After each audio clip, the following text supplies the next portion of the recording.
24 News Agency, le journal.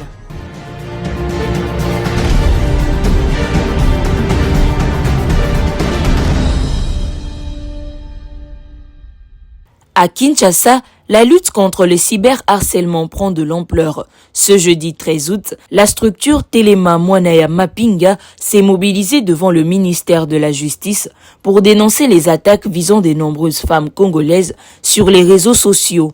Conduite par Madame Christelle Kiakuba, la délégation a déposé un mémorandum auprès des autorités. Elle dénonce notamment les propos injurieux, humiliants et les campagnes de dénigrement diffusées sur les plateformes numériques. La première dame de la République est également citée parmi les personnalités féminines victimes de ces pratiques. Pour les initiatrices de cette démarche, l'espace numérique ne doit pas devenir un lieu où la dignité des femmes peut être impunément bafouée.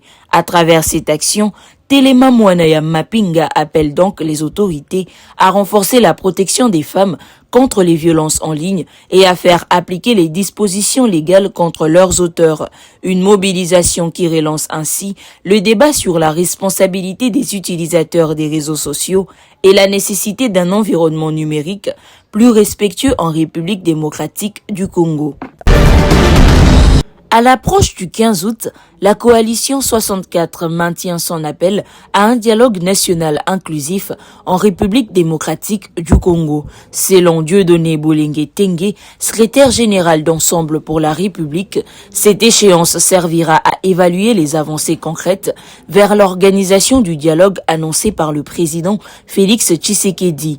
En cas d'absence de progrès, la coalition promet de tirer toutes les conséquences politiques et de relancer ses mobilisations citoyennes. Dieudonné Bolenge Tengue a précisé que le 15 août ne constitue pas un appel automatique à manifester, mais une trêve observée par la coalition. L'opposition entend ainsi donner une chance au processus de concertation tout en gardant la possibilité de recourir à des manifestations pacifiques pour défendre l'ordre constitutionnel et empêcher toute tentative de modification de la Constitution. La C64 affirme renforcer son organisation interne. Une conférence des présidents s'est tenue le 8 août au siège du parti en vol, aboutissant à l'adoption d'une charte et d'un code de bonne conduite. Même Martin Fayulu, en déplacement, a signé ces documents, preuve de la volonté des leaders de consolider la cohésion de la plateforme. Ce positionnement intervient dans un contexte marqué par la crise sécuritaire persistante dans l'est de la RDC et les divergences autour d'une éventuelle réforme constitutionnelle, tandis que l'opposition accuse le pouvoir de vouloir prolonger le mandat présidentiel au-delà de la limite légale. Les autorités rejettent ces accusations. Les initiatives diplomatiques, comme les accords de Washington et le processus de Doha, peinent à produire des résultats tangibles, laissant la scène politique dans une tension permanente. La NOJEC a décidé de porter l'affaire Constant Mutamba sur la scène internationale. Le parti affirme avoir saisi Human Rights Watch et les Nations Unies afin d'alerter sur la situation de son président, détenu depuis 2025, dans le cadre du dossier lié à la gestion des fonds du FRIVAO. Cette démarche vise à attirer l'attention des mécanismes internationaux de protection des droits humains. Constant Mutamba, ancien ministre de la Justice, avait été poursuivi pour un transfert controversé de près de 20 millions de dollars, destiné notamment à la construction d'une prison à Kisangani. Condamné à 3 ans de travaux forcés par la Cour de cassation, il a toujours dénoncé un complot politique. Son camp continue de contester la régularité de la procédure et les conditions de sa détention. En juillet 2026, la CNDH-RDC avait été saisie pour examiner des violations présumées de ses droits, notamment l'accès aux soins, l'assistance juridique et les conditions de détention. Ces éléments constituent désormais la base sur laquelle la NOJEC espère convaincre les organisations internationales d'intervenir ou de demander des explications aux autorités congolaises. Cette internationalisation ouvre un nouveau front dans le bras de fer autour de Mutamba, judiciaire à Kinshasa et diplomatique à l'extérieur. L'issue dépendra de la capacité de la NOJEC à documenter ces accusations et de la réaction éventuelle du HRW, de l'ONU ou d'autres mécanismes internationaux. Pour l'heure, il s'agit d'une saisine annoncée et non d'une intervention déjà établie. La République démocratique du Congo a retrouvé son droit de participation intégrale au sein de la SADC après la régularisation de ses arriérés financiers. La décision a été prise le 12 août 2026 lors de la réunion du Conseil des ministres à Durban en prélude du 46e sommet ordinaire des chefs d'État et des gouvernements. Kinshasa, privé de parole depuis 2024, peut désormais intervenir pleinement dans les débats et défendre ses positions régionales. Selon le ministère de l'intégration régionale, les sanctions avaient été imposées en raison du non-paiement des contributions statutaires, notamment liées à l'opérationnalisation de la mission de la SADC en RDC. Malgré un contexte économique difficile, marqué par la crise sécuritaire dans l'est du pays, le gouvernement a régularisé sa situation afin de rétablir sa place dans les mécanismes décisionnels. Ce retour est présenté comme une avancée diplomatique majeure. La RDC pourra désormais participer aux discussions régionales sur les enjeux sécuritaires, économiques et politiques, renforçant ainsi sa coopération avec les autres États membres.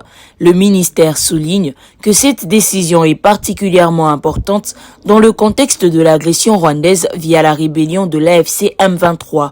La réunion de Durban a également marqué la passation de la présidence du Conseil des ministres de la SADC à l'Afrique du Sud, représentée par Ronald Lamola. Ce changement intervient alors que l'organisation se prépare à son 46e sommet où seront examinés les principaux défis politiques, sécuritaires et économiques de l'Afrique australe.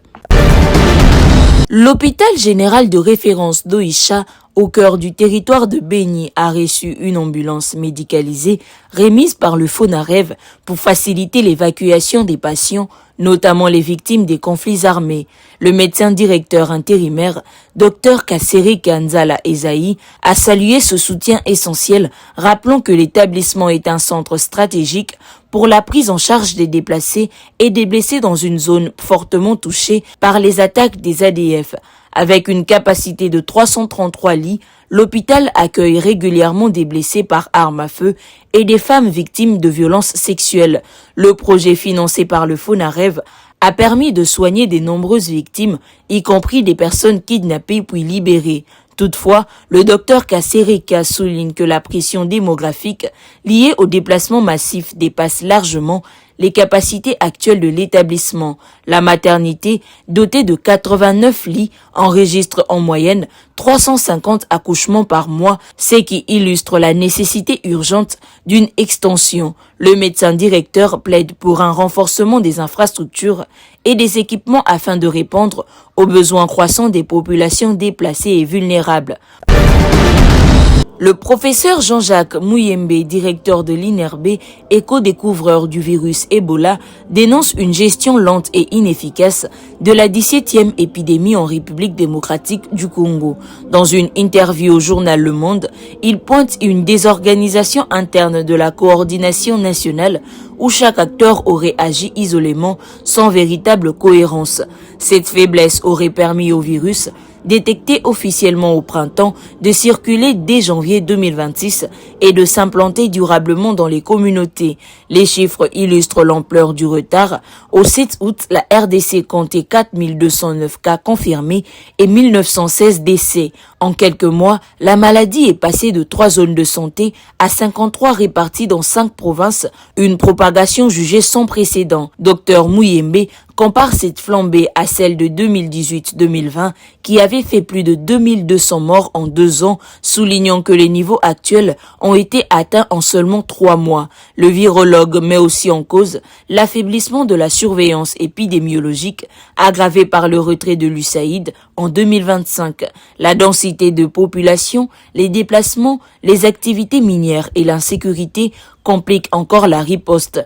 L'identification tardive de la souche Boudimungyo, plus rare que la souche Zaïre, a également retardé les mesures de contrôle. Sur le terrain, des problèmes logistiques et sociaux persistent, notamment autour des paiements et des conditions de travail des équipes. Le docteur Muyembe appelle à renforcer la surveillance, le diagnostic rapide, la logistique et surtout l'implication des communautés.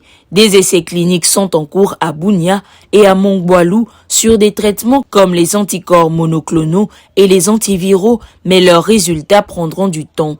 Pour lui, l'urgence est de reprendre le contrôle de la chaîne de riposte afin de freiner une épidémie qui s'annonce comme l'une des plus préoccupantes de l'histoire récente de la RDC.